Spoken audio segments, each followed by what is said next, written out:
Welcome to Two Trade School Trads, where we are joined by our first guest, John, and we are going to be discussing the rise of communism, Bolshevism, and how it's relevant even today.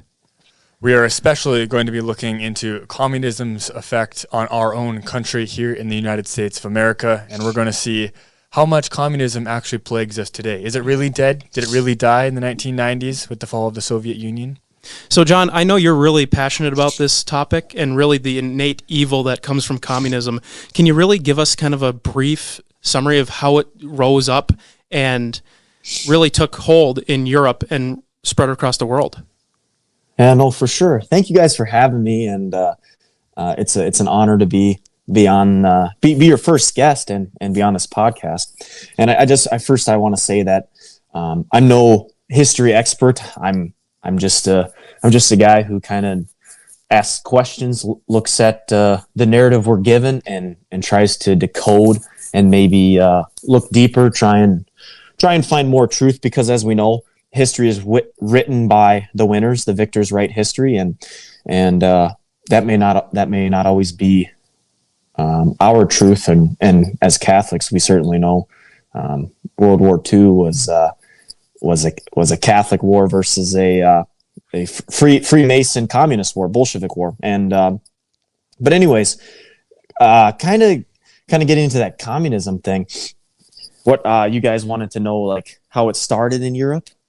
So for starters, let's just start off. What is a basic definition of communism for especially those in our audience who couldn't define it, so that way we all know what we're talking about here? Of course. In the most basic sense of the word, communism is a stateless, classless society where the collective owns nothing and all the property is owned by the state or the party. It's usually a one-party system where there is a dictator and wealth is distributed throughout the country based on the needs of the party where they feel it needed most.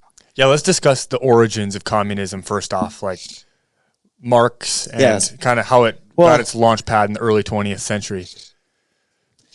And it's a thinker's type of movement. It's very groupthink, if you guys know groupthink well. And a lot of people could say, maybe your religion is groupthink as well. But communism is very groupthink because you have the leaders of the party and then you have the people. There's no in between.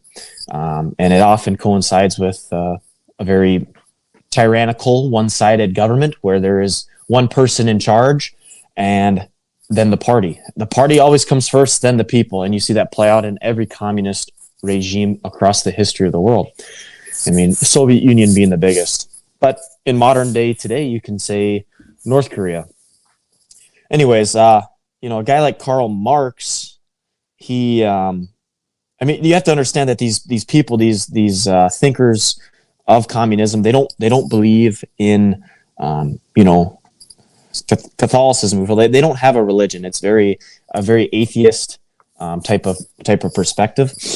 And what they do is that they believe they are their own God, if you will. They are their own supreme being.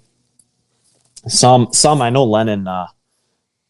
There's some communists some communist thinkers that did believe in a higher being, but would the word be agnostic, that you acknowledge a higher being but you don't believe in him? Is that the correct word? Agnostic? I would say so, where you don't really you don't act according to that belief at all. Yes, you don't act on your belief. Yes.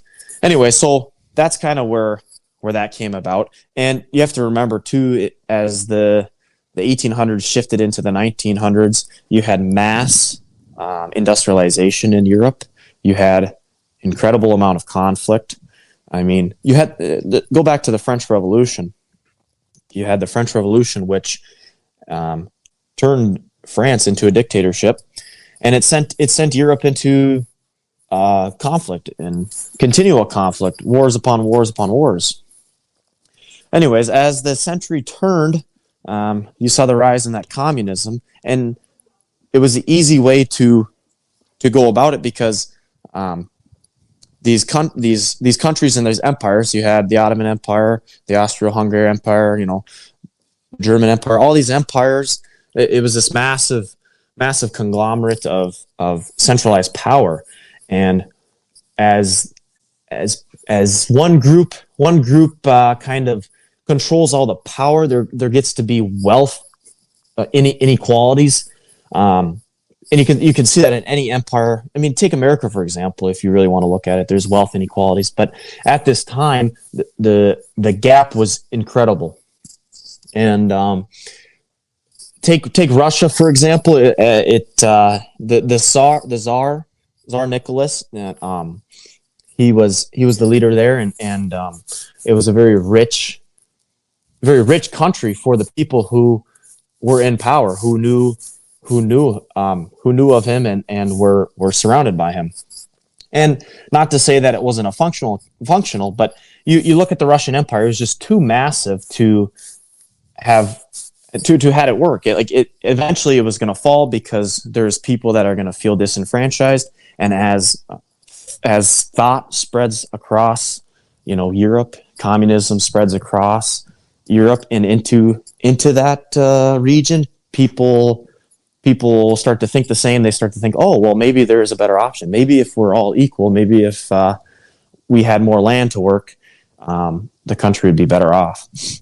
And then, anyways, that's kind of what happened. So that type of thought was spread across Eastern Europe, primarily during World War One, and that goes into elite bankers bribing the German Empire at the time to release Lenin back to Russia, where Lenin went back to Russia and he basically started the revolution there, the Russian Revolution.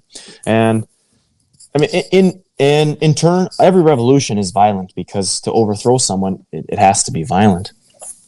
And what Lenin kind of did is he formed a group of red shirts. The thought of communism, the ideology of communism spread throughout Russia and in the major cities of St. Petersburg and Moscow especially. And I think it was 8 months from when Lenin was released. I think it was 8 months. It was Russia had fallen, and the red shirts had killed his whole family. And just like that, the country had completely flipped into the Workers' Party, or the social utopia that people like to say. And after that, there's a series of purges that have to happen, because, and I've had a buddy who went to West Point, and he told me, there's this class we took and taught by his ex-CIA guy, and it was talking about overthrowing governments, and said the only way to overthrow or to change someone's belief or to change a whole ideology is to kill all the people who believe in it. So that's immediately what they do. They go in, they purge the government, they purge everyone who is in opposition to what they're trying to do, and that's how they're able to control power from day one. Because if nobody else is in opposition to you, if nobody else doesn't agree with you, then you're the sole party, you're the sole leader, and that's the real threat of communism, wherein you look at the American Revolution, for example. After we had won, they sit down at a table and they talk about, they discuss the future, and every delegate from the 13, well, except Rhode Island, but delegates from the colonies came together and talked about what they see in a government, how they can create a government for the people, by the people, a free country. Whereas in communism, that would never happen. And I'm kind of going on a spitting rant here, but you could go into dates and years and stuff. But if you want, take Stalin. Go right when Stalin got in. Look at Stalin's purges, what he did in Ukraine. And leading up to World War II, but he purged tons of Christians in Ukraine, and then replaced them with Russians to work in industry there. Stalin made all land owned by the state. So all farming land was for the state. Whatever you earned was for the state. People that couldn't work the land or didn't have land were moved into city centers to work in industry, steel plants, and whatnot. And those who resisted were killed or sent to work camps type deal, just as we see in, Maoist China and Kim Jong-un, North Korea. But anyways, that's kind of that's a quick kind of overview of the introduction to communism, the early 20s of communism in Europe. Yeah, John, I wanted to really kind of touch up on kind of pre-World War I and World War I. We talk a lot about kind of the leading up to it. Communism hadn't fully taken root at that point, but it was still in the public domain, kind of. It was that idea was still kind of an ember going. What was kind of the effects leading up to it? And then right after World War I, the chaos that ensued, that's really when it kind of exploded. Can you really talk about, what were the social impacts that happened there? What happened to the family unit? What happened to governments and such? Also, Right. how were the communists organized originally before they had come about? Was this a well-organized group, or was this a loose association of people that just dispersed these ideas all over? Yeah, no, for sure. Pre-World War One, you have to remember the Russian Empire was at a war with Japan and they lost, and that really put Japan on the world stage. So Russia military wise and money wise is very poor. They just lost a massive war to Japan, and people definitely are starting to struggle. The struggle is getting bigger, and people are getting poorer. The food's not worth as much. The money is, but their money is going to hell in a handbasket, if you will. And that's the opportunity that people take. Like, take Hitler, for example. Germany was completely destroyed. Russia was starting to be completely destroyed. So someone with a strong voice, with words that are like, okay, you will eat, you'll be happy, you'll be able to work land, will restore the country. People who are desperate, who are really desperate, they resonate with that, because that option is the quickest way to get to a happier, healthier life. And that's where communism really took about, because World War I completely destroyed the landscape of Europe. You look at the Austro-Hungarian Empire, destroyed. You look at the Ottoman Empire, destroyed. You look at the German Empire, completely destroyed to just shambles under the Treaty of Versailles. So you have millions and millions of people who are starving and hungry, looking for a solution, and they can't get a solution on their own, so they turn to government. And that's kind of how the thought process continues, and it develops. And then you have a strong leader like Lenin, which I think if you look into more conspiracies, I think he was propped up for the role to really expand communism, because it all comes down to a religious aspect of Catholicism, Western beliefs, the family unit, attending mass, the freedom you work and provide for your family, that type of mindset. Whereas the communism side is, you are part of the party. We are one. It's a different take on it, but it's inherently it destroys the person's, the individual's ingenuity. It destroys human freedom, and it almost makes you a robot. It turns you into a member of the party. Everything you do is for the betterment of the party, no individual growth, which is, that's just human nature. That's completely backwards. And so when times are desperate, when people are hungry, they turn to who is providing me with resources, who is providing me with food and a shelter, and that's what communism did, because it did provide government housing, it provided food, and it provided a job. Everyone had to work for the party. Anyways, kind of lost my tangent there, but if you kind of understand what I'm saying, you know, when it the a- struggle is hard. Is it a fair People Is it a fair characterization to just say that communism sought to provide a god for people with just government and trying to replace all of the Western spirit just with trying to fill that with government and material things? Yes, because the Western spirit is, you know, it's almost manifest destiny. It's you create your own opportunity. You are the builder of your life, and God is the ultimate being that we serve. You know, and Christ is Lord. That's kind of the blueprint. And like you hit the nail on the head.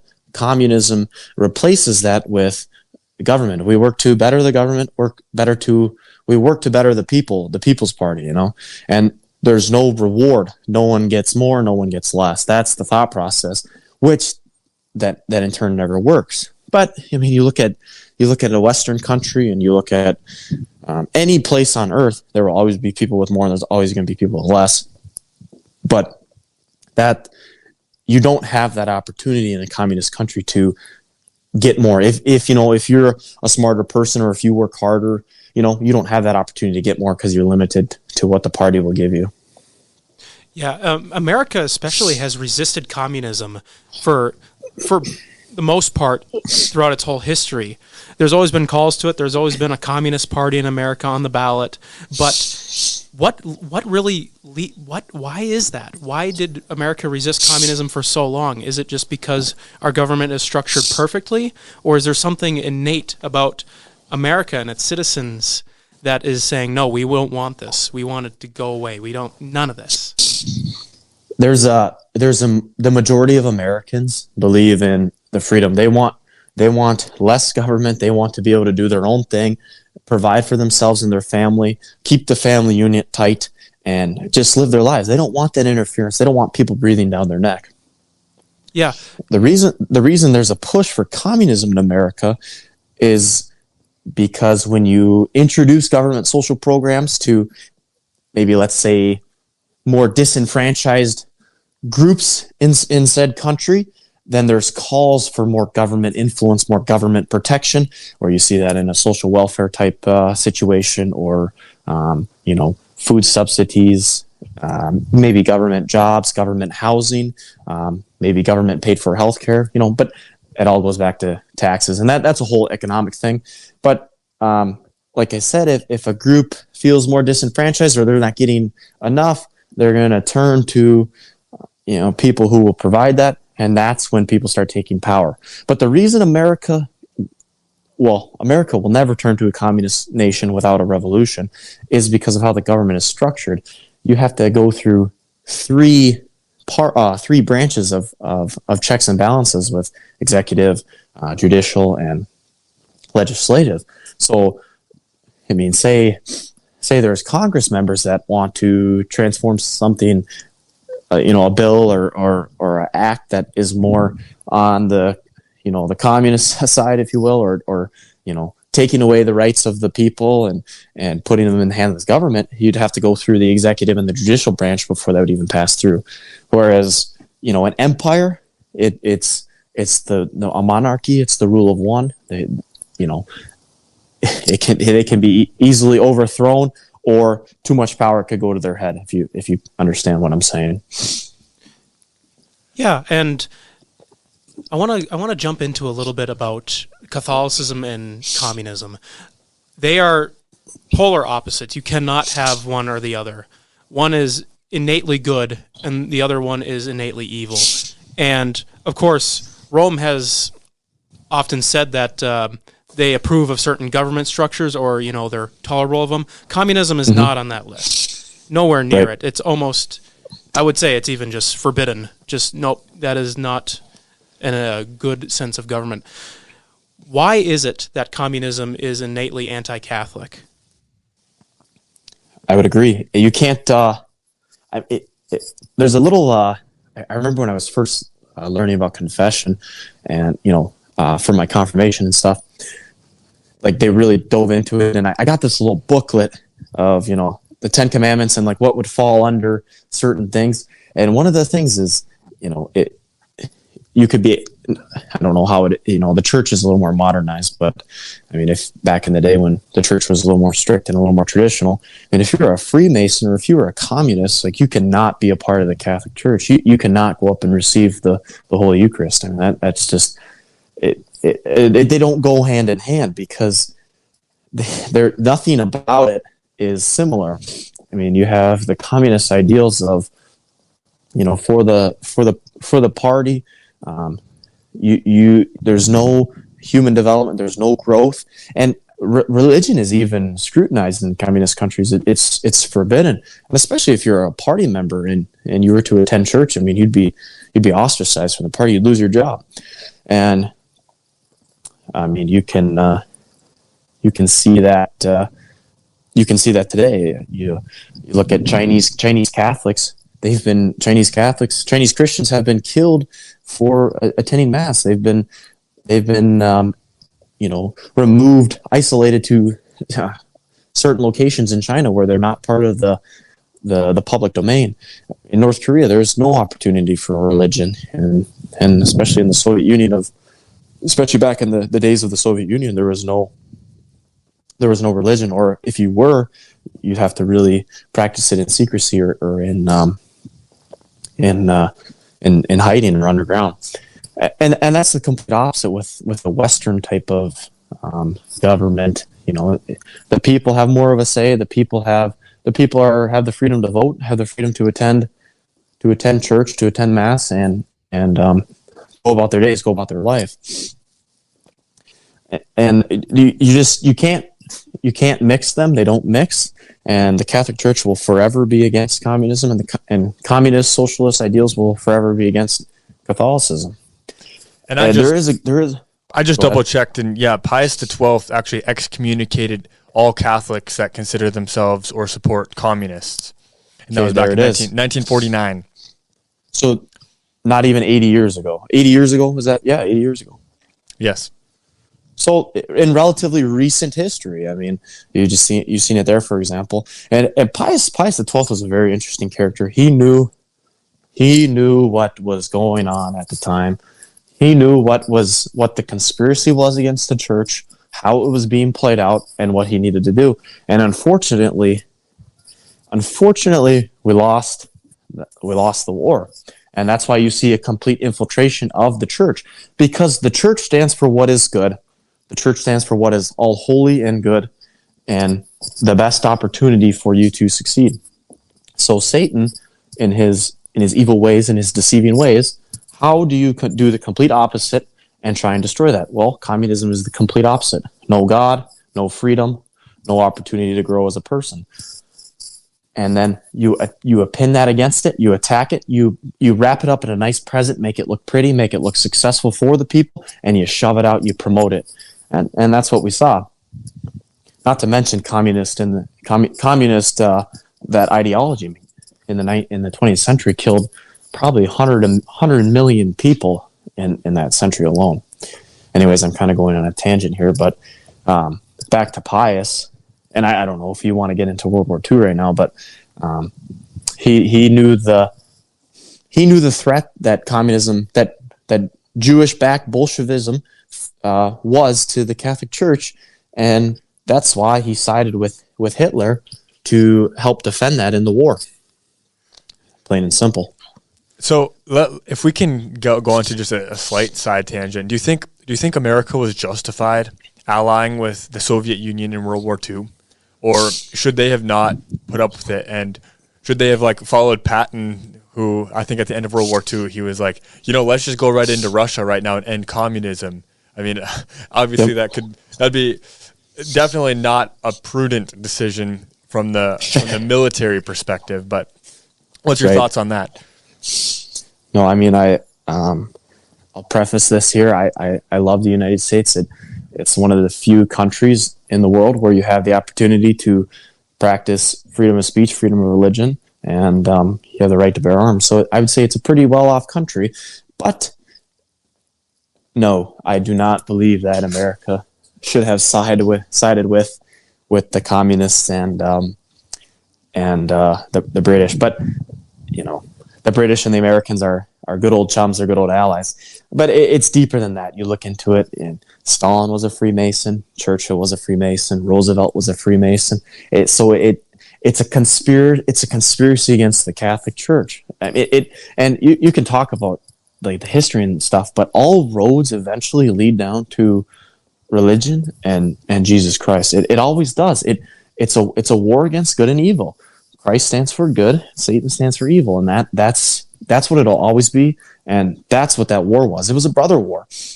How as an American government are you gonna sit there and fight against your brothers who they're literally your brothers? That Britain is not. It was a very Anglican and Lutheran kind of. It was the Protestant version of America.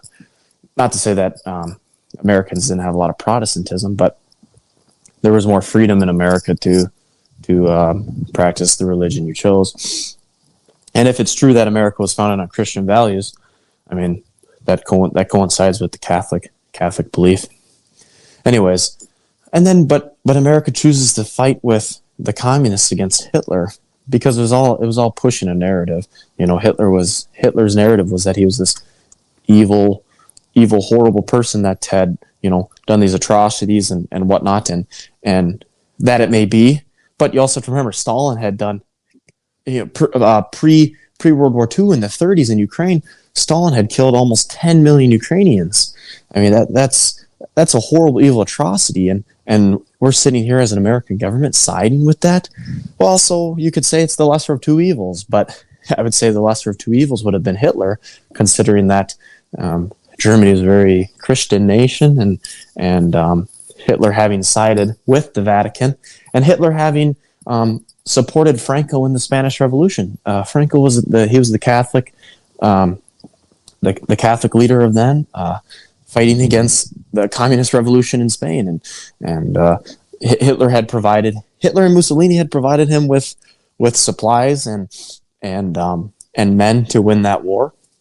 And Hitler and Pope Pius had signed a treaty of protection that this war was to be fought for the betterment of Catholicism, and that the Vatican would be protected at all costs.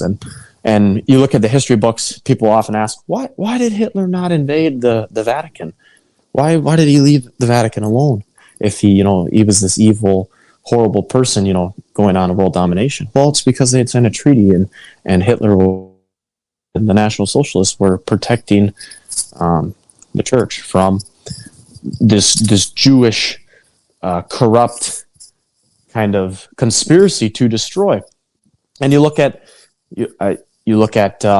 Germany at the time.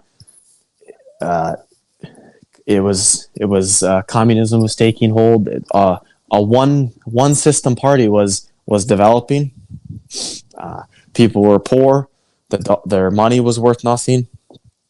Their infrastructure was destroyed from the war. They had no military. They had really nothing. Transgender was on the rise. Transgenderism was on the rise.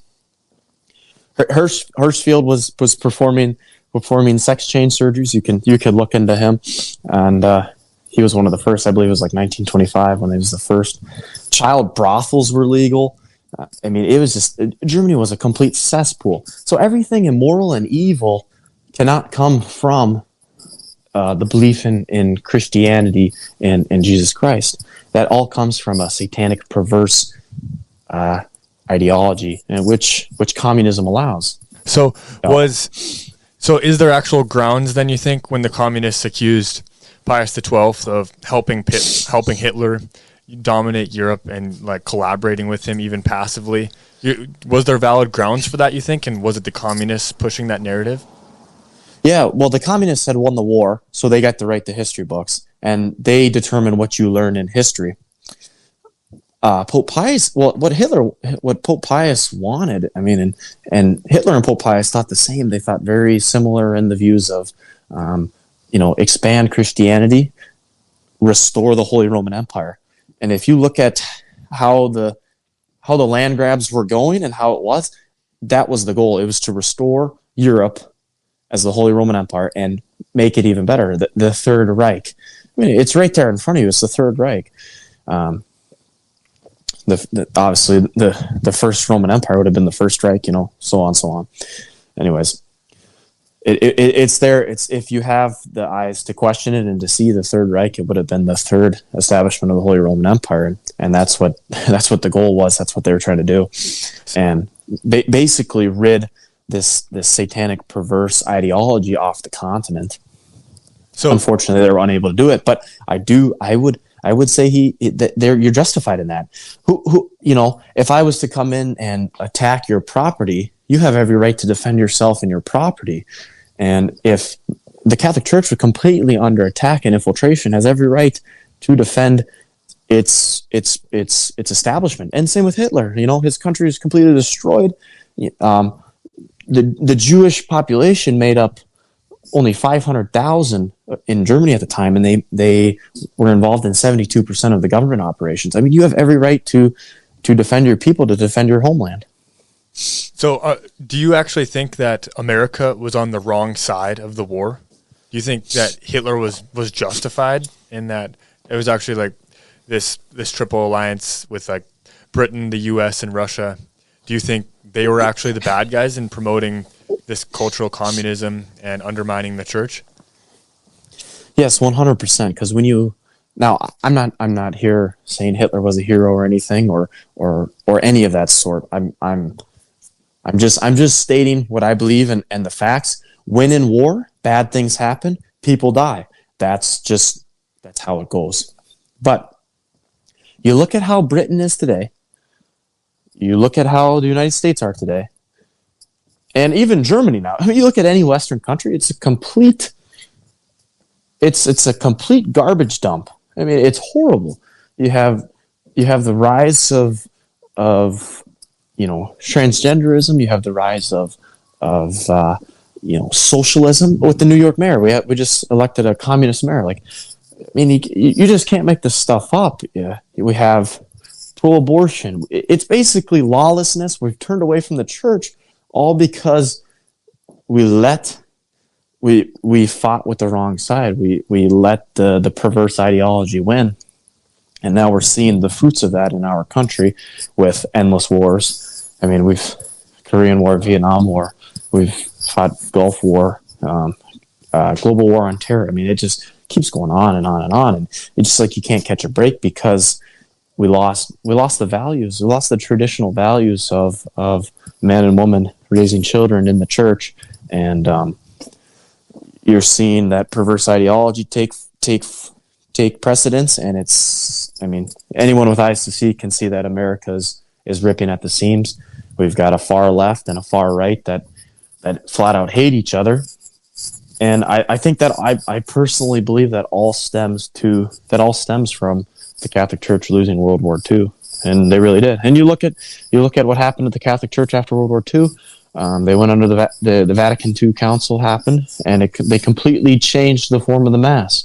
I mean, the Mass that had been celebrated for 2,000 years had completely gone fundamental changes.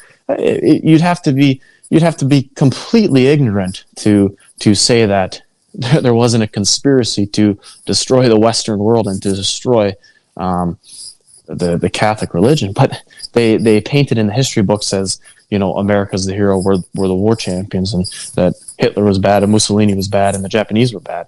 Well, I've heard stories that DC knew that Pearl Harbor was going to happen months in advance, and they let it happen so that they could go to war.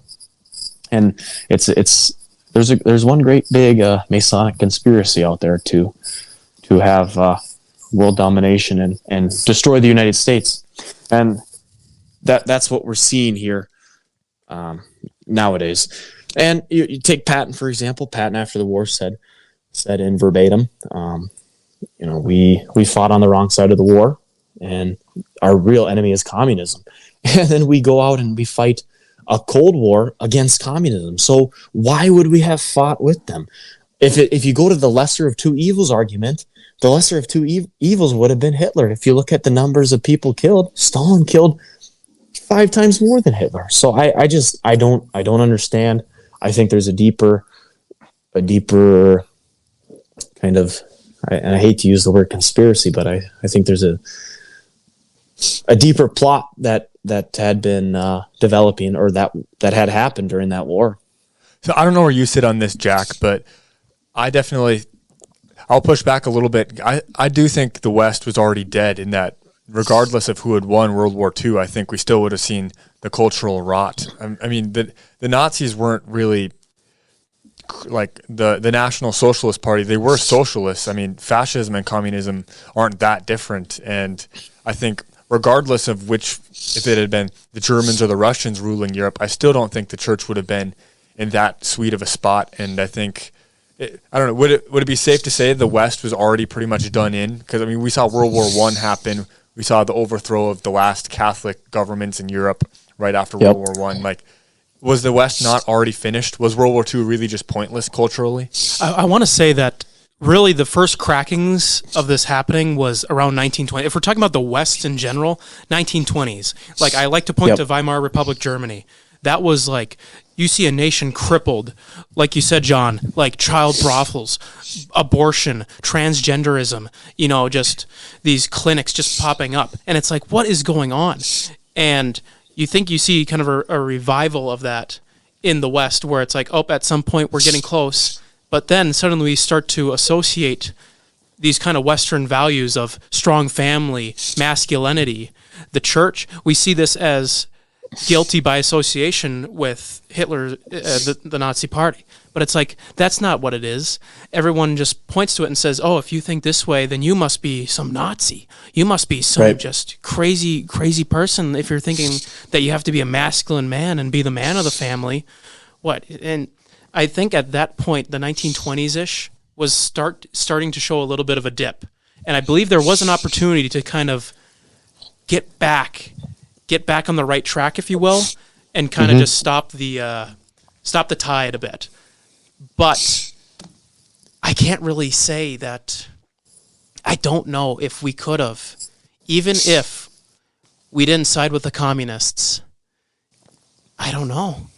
I mean, you can already look at like the way the culture of Europe was, and like the expressionism, like the modern art, and like just like the darkness of that era, like especially the Weimar Republic and stuff. Like the Western spirit, or the Christian spirit in Europe, I would declare dead. Like, rip them right there, R.I.P. like 1920, because really there was no semblances left if we could already do this. I think it's not just the communists, but I mean, I think the infiltration started before that, and I mean by the early 20th century, I think it's already gone. I mean, all the world rulers are already opposed to the church, are they not?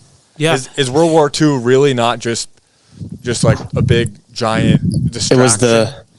It was the summation of the deal. It was the power grab. It was the blood ritual, if you will, that was needed for the power grab, and the complete and then the continuation of the decline of the Western society. Because America is unique, where it's set up in a way that it will take years and years to fall. It's like the Roman Empire took years and years to fall, but it will eventually, America will hit a point where it will completely collapse. We're not there yet, but if we stayed on this path, we certainly will end up there. Anyways, you were saying that America and the West had already seen that culture decline. You could argue that in 1913, under the Federal Reserve Act, when our money got switched over to a central banking system, you could argue that is when the controllers, the masters, took over of the economy. And when you run an economy, you can control people's decisions, and you can dictate what politicians do, because they need money to act in government. They need money to fight wars. They need money to pay for things. They need money to do any type of government action. You need money. And was that not just communism playing out again there? Because communism has this extra special emphasis on economics and stuff, like on money and one person policy. Control. Yeah. Yep. One person control, or a group, a party, if you will, the party member. And I mean, elite bankers. I don't want to get into like the tangent of the banking cartel, but if you want to look into 1913, U.S. Federal Reserve, Jekyll Island, look into J.P. Morgan, look into the Rockefellers, and look into who really owns the world's money. Anyways, and I mean Woodrow Wilson, we all know. You look at any of his policies, he was a socialist. Look at his 14 points. I remember doing a history presentation in the 9th grade on Woodrow Wilson's 14 points. I mean, like, literally, I can't remember which point, but you look it up.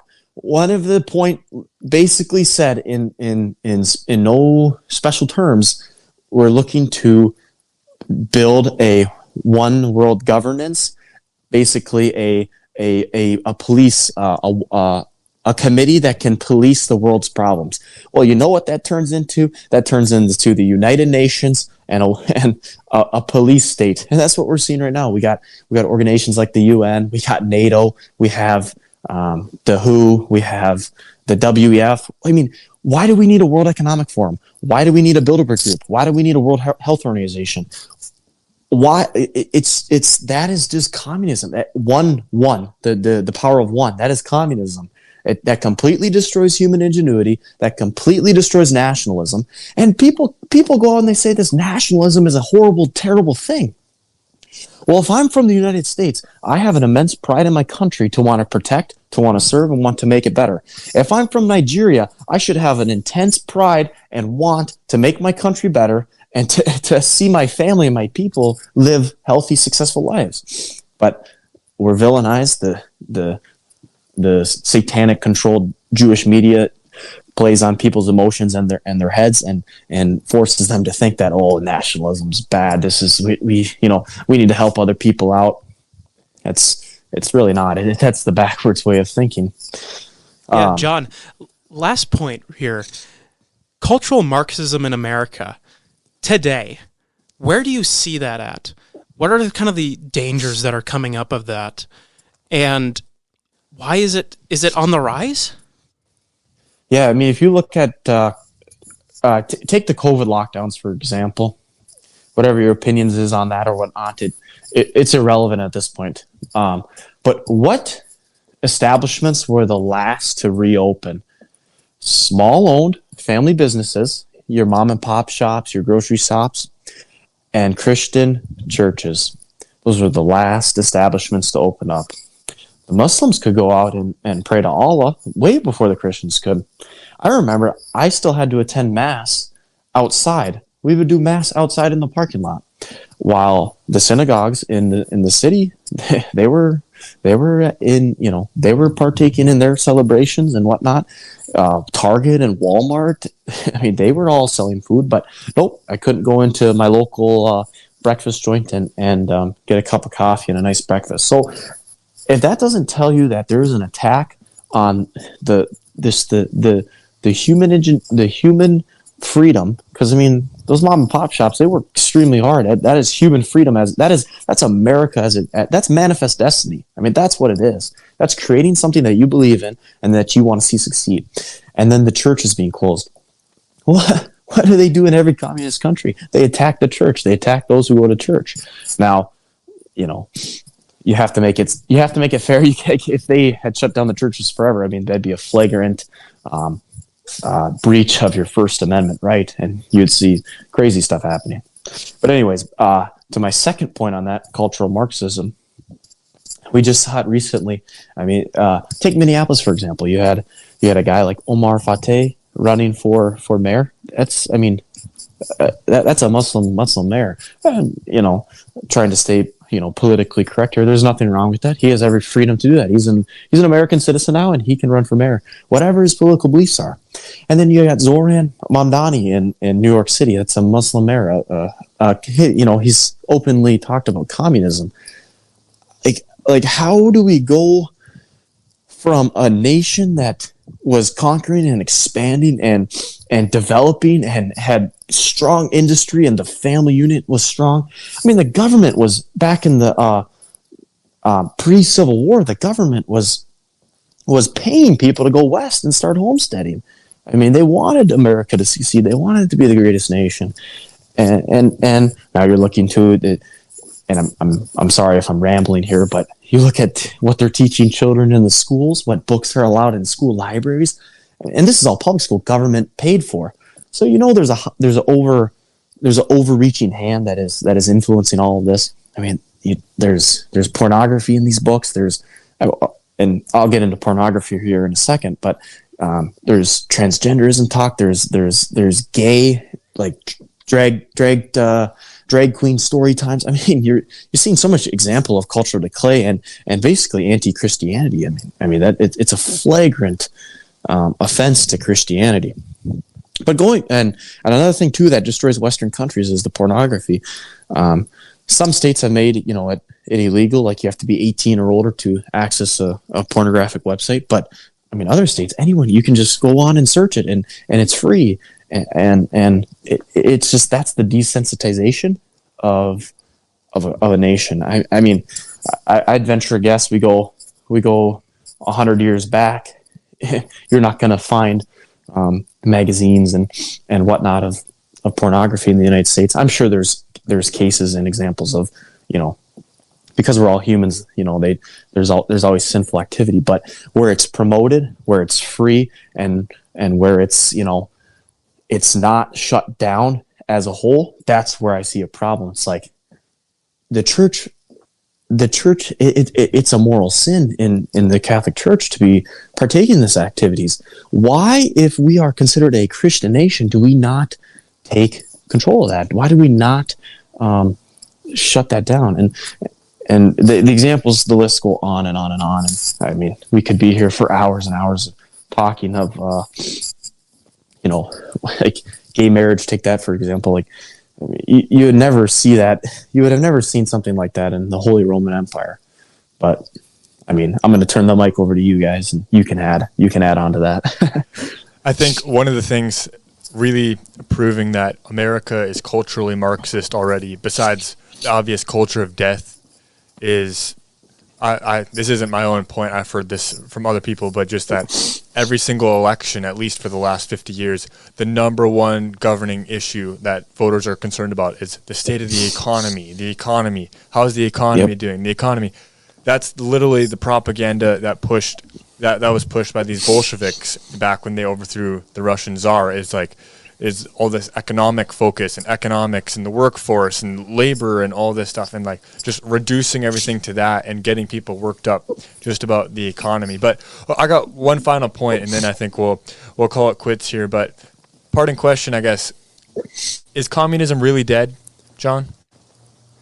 No,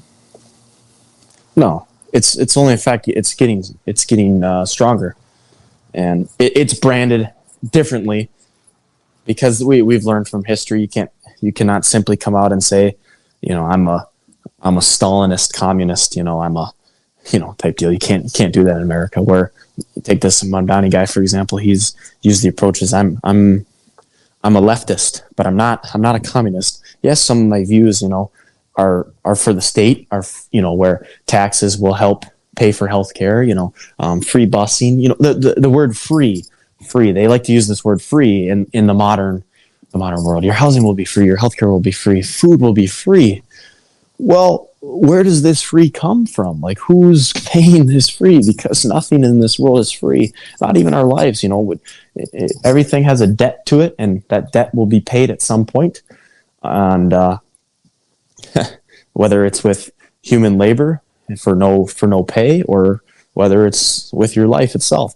And as America keeps going down this path of it's almost like desensitization. You have to do it slowly.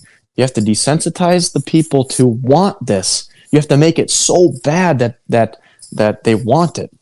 We've had the government shut down for, it's got to be going on 2 months. Correct me if I'm wrong, but like that's at a certain point. It's so obvious to see that is a manufactured.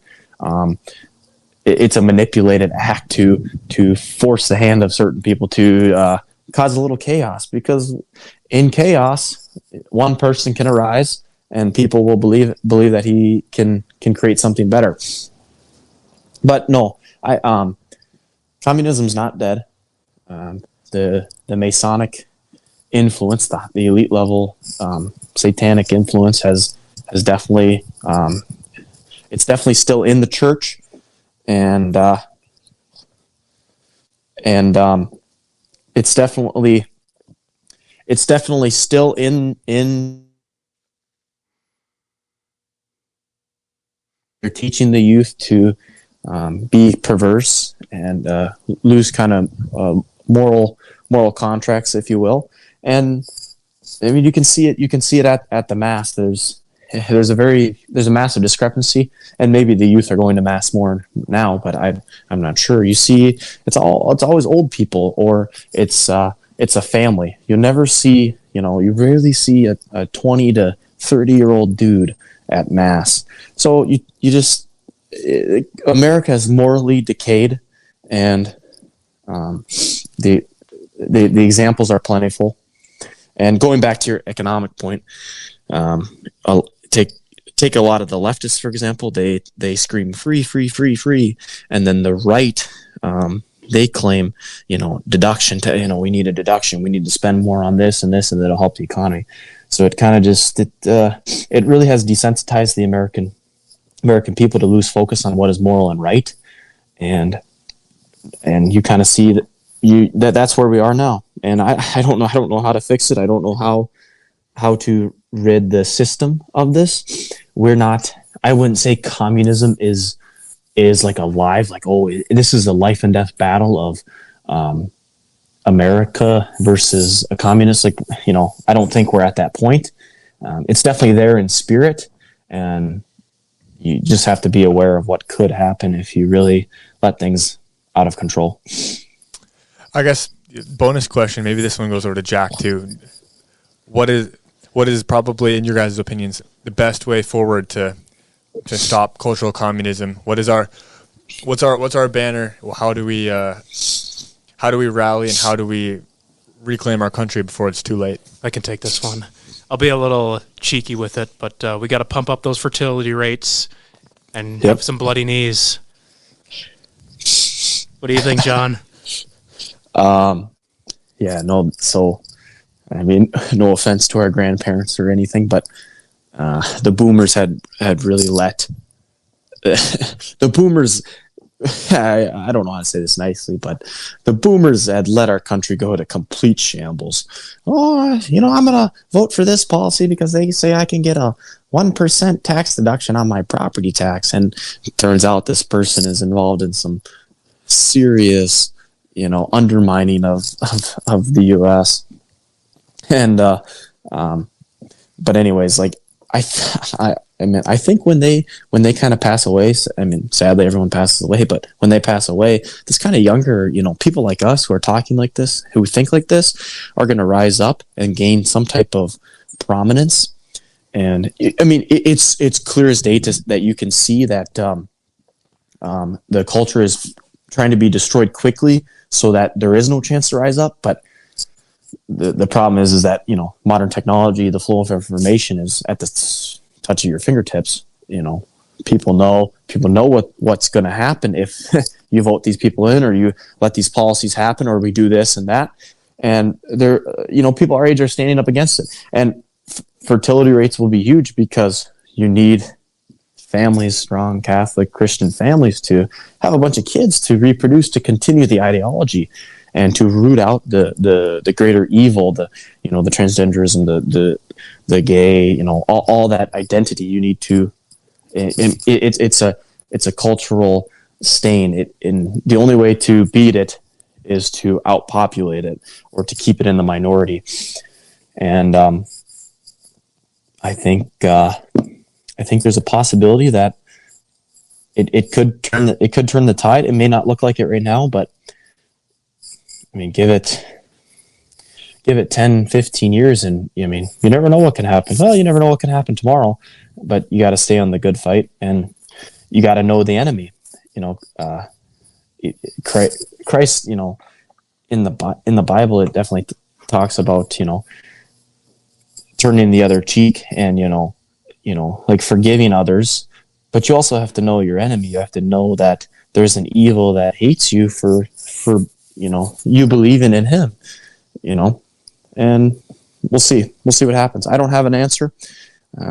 Maybe a guy like you two should run for mayor, or run for governor, and see what happens.